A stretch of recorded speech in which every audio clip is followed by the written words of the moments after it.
Oh, tell me when am I unmuted?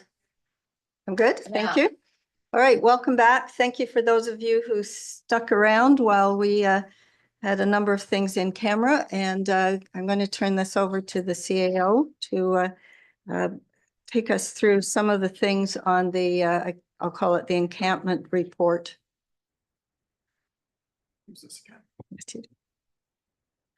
Thank you, Mayor. We're speaking about this topic today because the number of people who are living rough in our community has continued to increase.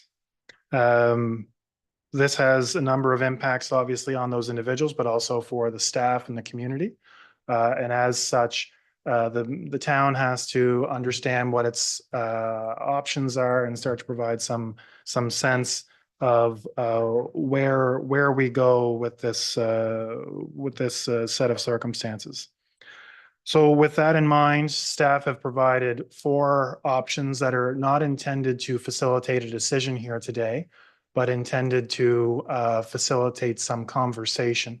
The options, while defined as individual, 1, 2, 3, and 4, as you can see from the options, there is overlap within, and they are not necessarily the only options. There may be others that council wish to vocalize or have considered.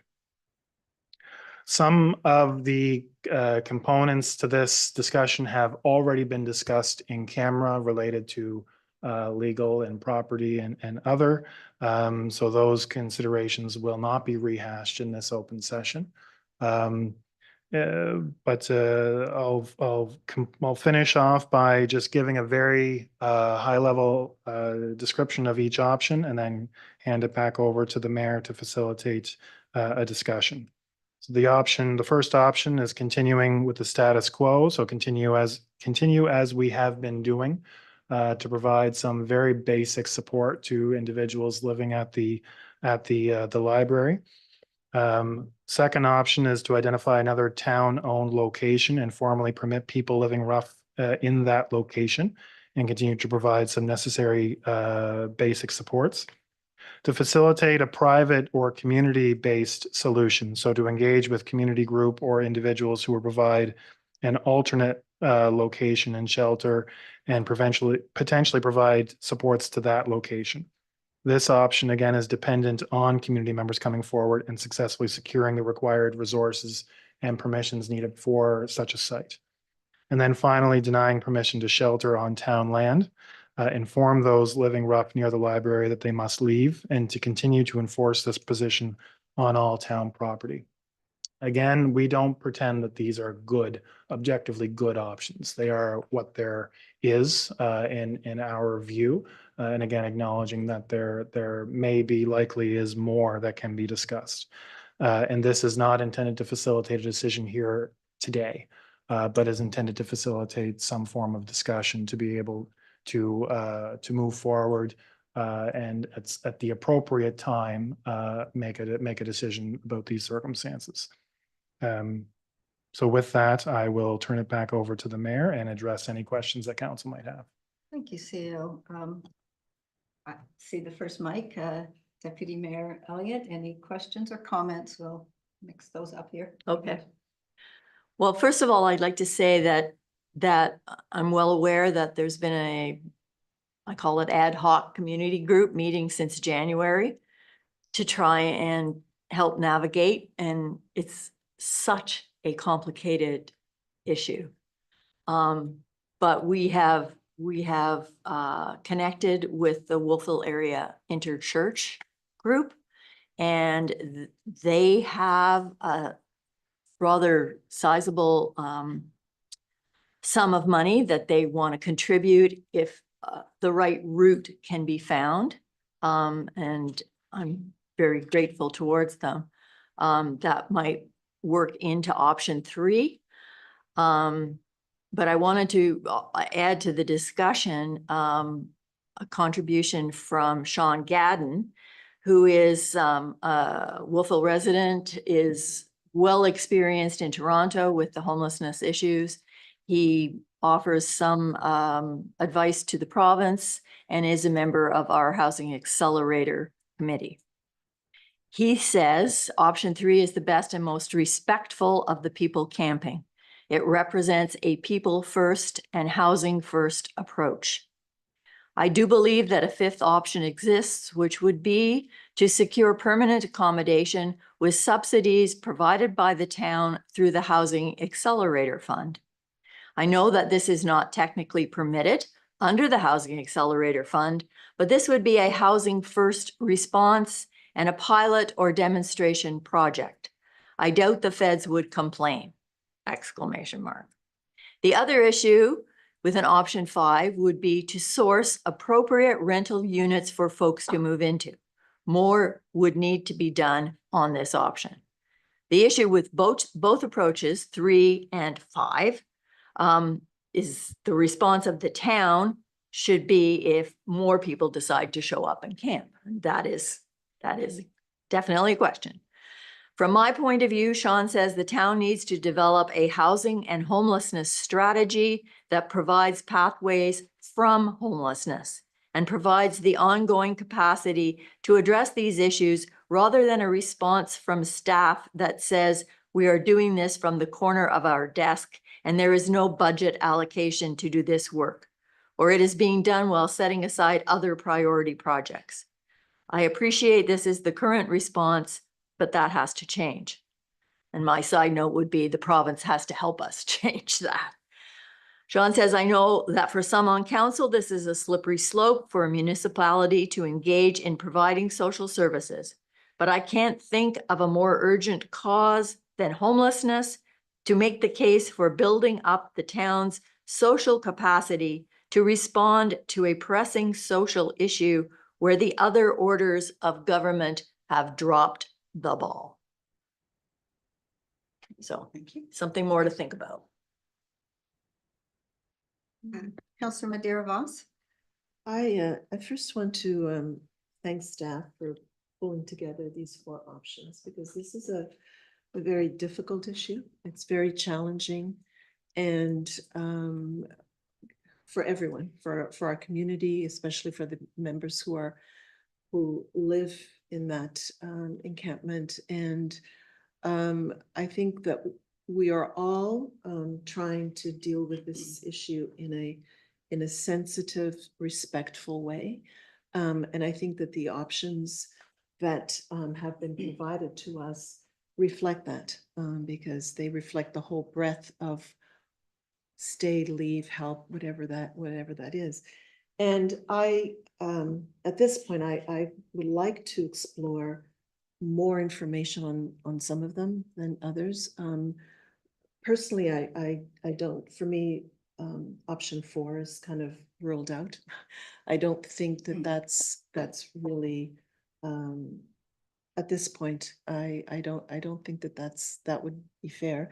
Although I do want to make sure that our enforcement staff and others, continue to make sure that our bylaws are complied with, so that anything to do, say, with our dogs, keeping pets there, that the no leash bylaws being complied with. So though, and I think our staff have been doing a very good job of checking in, making sure that folks are healthy, making sure that the pets are healthy, and I think they're really to be commended for that. But again, continuing to enforce whatever bylaws we have that deal with the safety of security, not just of those who are there, but of the community overall. And I guess I note the dog situation because I have lots of big dogs and I know how scary they can be to people just walking by. I guess I'm leaning more to option 3, in conjunction with a request to the provincial government that they provide resources that will really work with the individuals. I don't think it's fair to our municipality that our staff, who are already very busy and have very heavy workloads, be then expected to do work and to provide support that really should be done by the provincial government. I think that they need to step up and provide resources to support our staff in, if it's assisting with finding accommodations elsewhere, whatever support people need. I think that we need to make sure that those individuals are getting it. And if it requires the province to provide trained professionals to come and deal with that, then they should do that. And so I think it's very important that we continue that conversation with the province. But I guess I'm leaning towards our third option, was to look at, what facilities, because we do have a tradition of a lot of very positive volunteerism. I know that the church group that Councillor Elliott referred to has been doing a lot of work, a lot of exploration. And it is not unusual for us as a council to provide support to private organizations or church or volunteer groups that are working in areas to provide benefit to our community. We do it with our arts community. We do it with our others where we're providing grants. So I am kind of looking at it in that vein. What can we do to provide support, but at the same time engage the province in making sure that they're living up to their responsibility in terms of housing? Thank you. Councillor Palmer, your light was on and it's Yeah. gone off. I don't, thank you, Mayor Donovan. I don't disagree with anything that Councillor Madeira Voss said, but I think that option one is not an option either, so. I would just. It's not an option. It's not an option.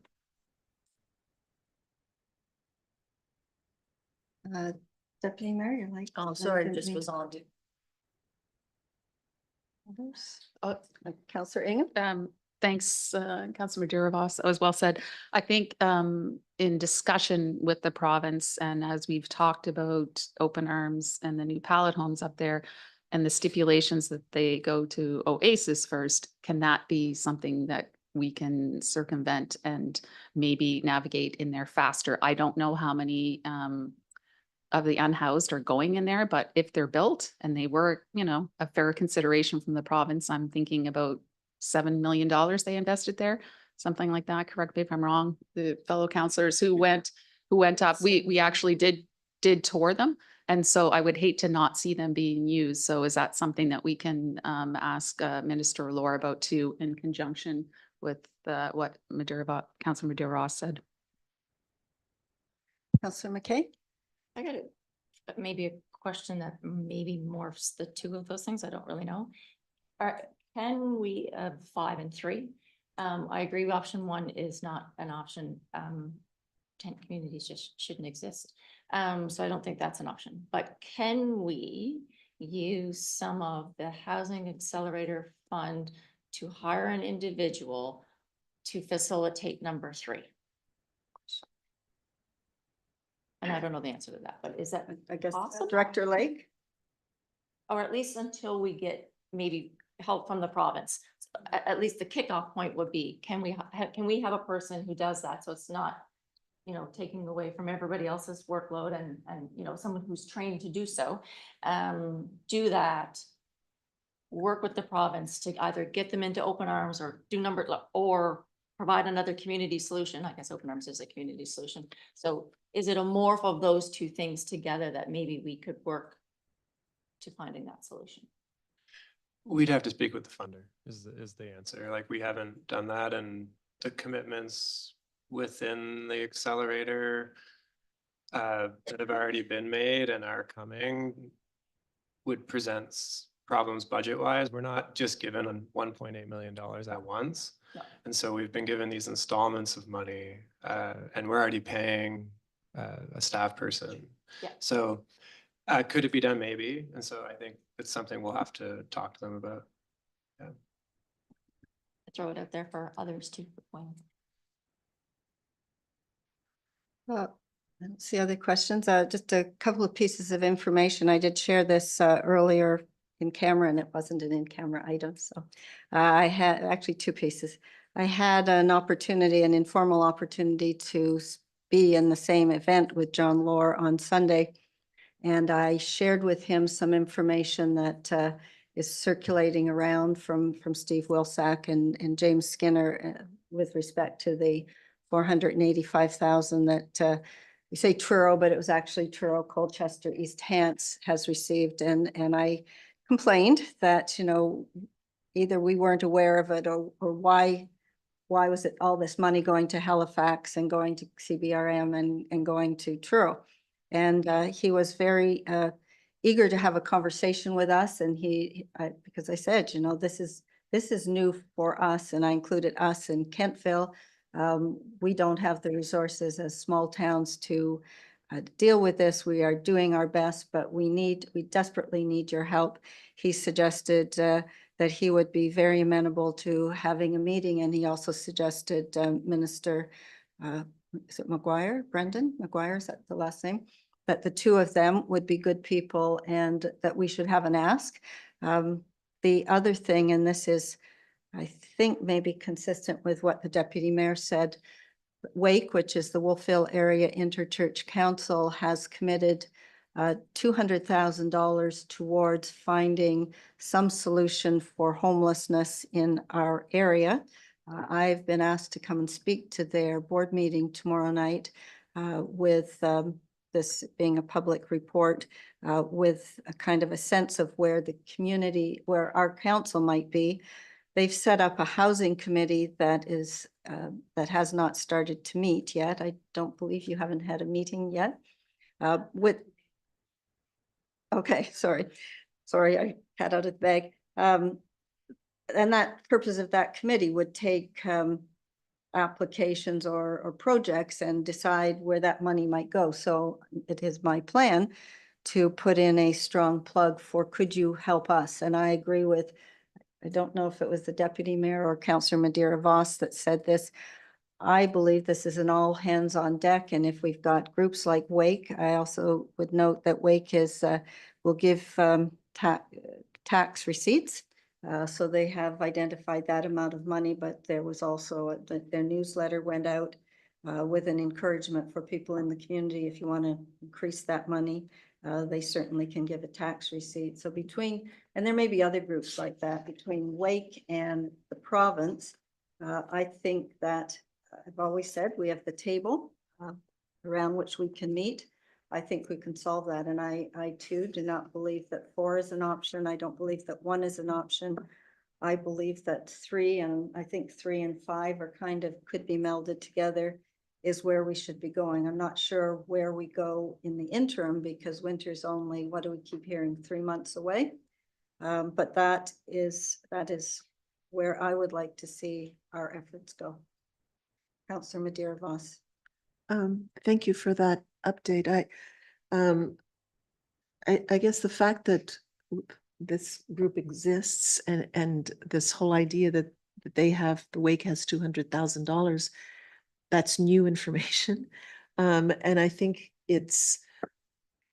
I guess what that tells me is that the 4 options that our staff have identified are related to staff work, but obviously there are other options in the community that we're not aware of.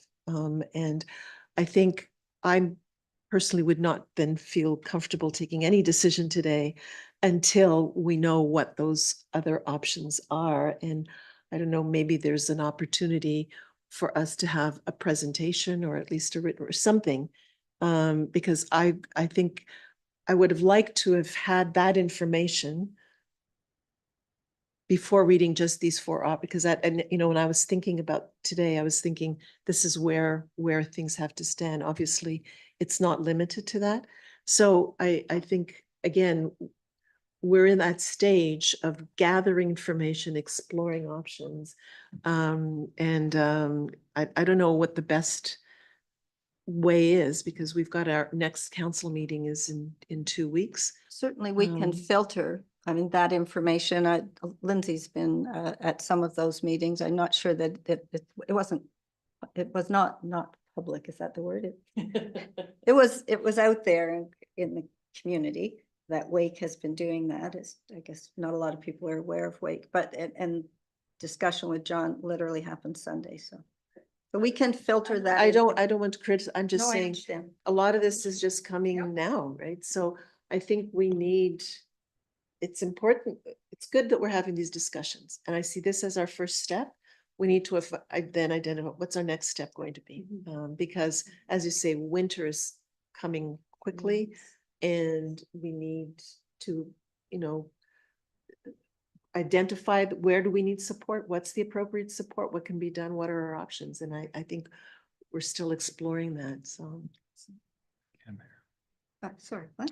What I can suggest to council is that, you know, this discussion has been fruitful and that we've got another option that's being proposed. We've got some potential avenues for the existing options to take with a little bit more specificity.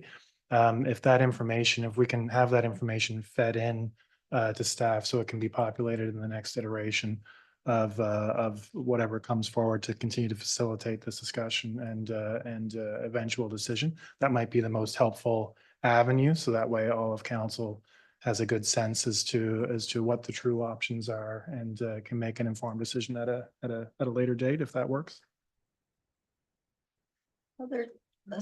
Other comments, final comments? I guess, Councilor Madeira-Vos? How do we proceed with the province is my question. Like, what are the next steps? Because I think we need to do it in a formal way, right? And just, I think John said to me, please reach out and set up a meeting. okay, so how are we going to do that? Like, I guess I'd like to at least walk away with something concrete to say, somebody's going to meet with him, and what are the questions? So do we direct staff to do this? Is this, I don't know, who has the lead on this?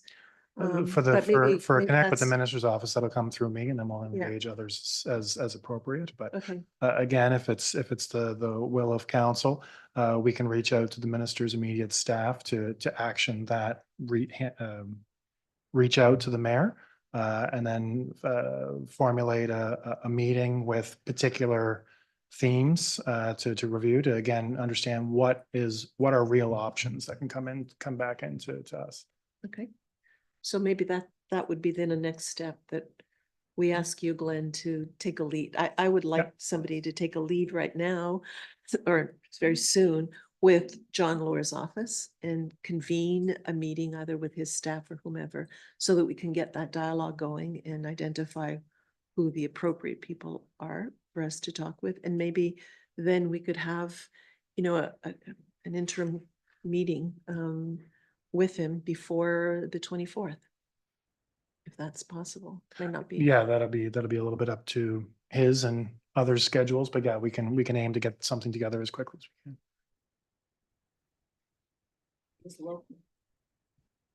Other questions or comments? And I will commit to bringing back any information from tomorrow night. As I say, I'm not sure where Wake is going to put its money, but certainly I want to share with them that there, maybe it's rather than all of us doing our own thing, maybe we could do it together. Whether that falls on willing ears, I don't know, but I will share that and bring that back. Good idea, Lulu. Okay. There are no motions from in camera meeting, so I was going to adjourn, but I'm going to look at public input. So we've moved public input to the end, and I think, Roger, am I thinking that you are coming back? I'm not sure what the plan is here. Well, I just came back to hear your conversation Oh. about the encampment, and I want to thank you for that. And I don't know if I'll be at the next meeting, but I'll We just- can't, you'll need to come up because we can hear you very well, but the people out there, My voice carries, so. well, it doesn't carry out to you too. Not online? Okay. Well, I did come back to hear the discussion on the Okay. encampment. And as I've said to you and to council, I've always respected your work. And I'll be back next time because I'm hoping my agenda item will get to council on Okay. the Okay, 24th. that's where it was. And one of the reasons I did want to come back, and I don't mean to be maudlin, but you know, council's going to be renewed in less than a month. You guys as a team will change in some dynamic. And, as a citizen of Wolfville, I wanted to just thank you. Municipal politics is really hard. And, you volunteered to do this on our behalf. And I really believe that you deserve a sincere thank you from everyone. Thank you, guys. Thank you. That's very nice. Thank you. All right, now we will have, but there being no other public input, a motion to adjourn. State Mary? I would move to adjourn. Oh, No. Okay. okay. I move that we adjourn.